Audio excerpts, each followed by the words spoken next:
ஆமாக்கா, இந்த 5 ஹீரோயை வச்சு 3 வேளை சாப்பிட்டு காட்டுங்கன்னு ஏகப்பட்ட பேர் கேட்கல. இருந்தாலும் நான் வியூஸுக்காக பண்ணுறேன். ஓகே.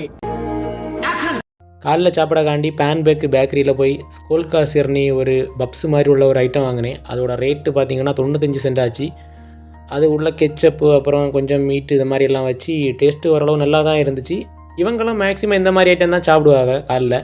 அப்படி ஒரு வழியே சாப்பிட்டு முடிஞ்சு மதிய சாப்பாடுக்காண்டி வெயிட் பண்ணிகிட்டே இருந்தேன்.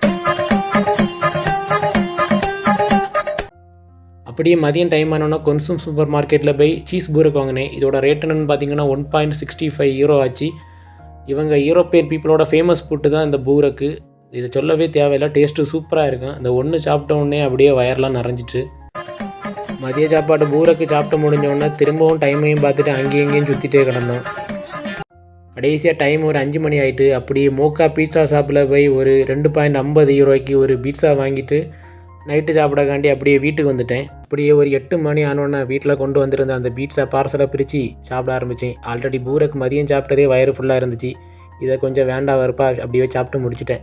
ஒரு வழியாக டாஸ்க்கை முடிச்சாச்சு. ஒரு 10 சென்ட் மட்டும் கொஞ்சம் அதிகம் ஆகிட்டு. இப்படி சாப்பிட்டா வயர் நிறையமானி கண்டிப்பாக நீங்கள் கேட்பீங்க. பேக்கரி ஐட்டம் நல்லதா கெட்டதான்னு தெரியலை. ஆனால் இங்கே உள்ள கிளைமேட்டுக்கு ஒன்று சாப்பிட்டாலே வயர் ஜம்முன்னு இருக்கும், பசி எடுக்கவே செய்யாது. இந்த வீடியோ உங்களுக்காக பண்ணுறேன்னு பொய் சொல்லலை, வியூஸுக்காக தான் பண்ணுறேன். அதனால் பிடிச்சிருந்தா ஃபாலோ பண்ணுங்க மக்கா.